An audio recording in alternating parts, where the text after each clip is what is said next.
वाले आए मेरे नाल वो पई सी इत्थे बल्कि इकट्ठे गए थे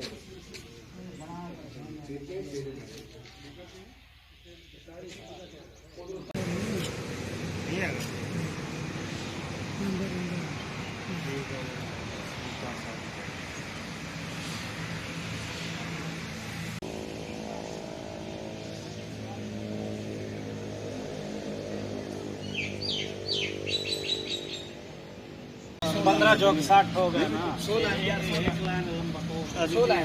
अच्छा 1 2 3 5 वज़ीर ज़राअत पंजाब मलिक नुमान अहमद लंगड़ियाल और सेक्रेटरी ज़राअत पंजाब वासिफ खुर्शीद की खुसूसी हदायत पर जाली ज़री अद्वियात के मकरूह धंधे में मुलव्वस अनासर के खिलाफ कार्रवाइयाँ जारी हैं।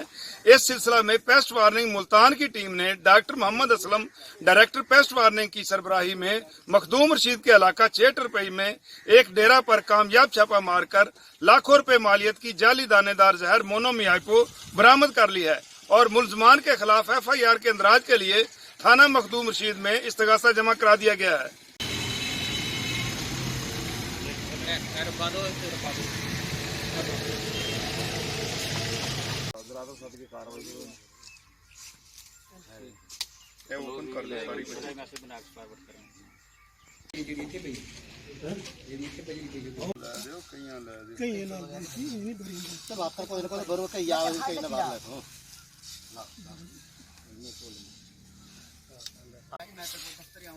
मिट्टी पाई ने ना मिट्टी पाती कलर है ना ये हो जा तैयार कर रहे हैं संके पत्नी ये तैयार है थल्ले वाला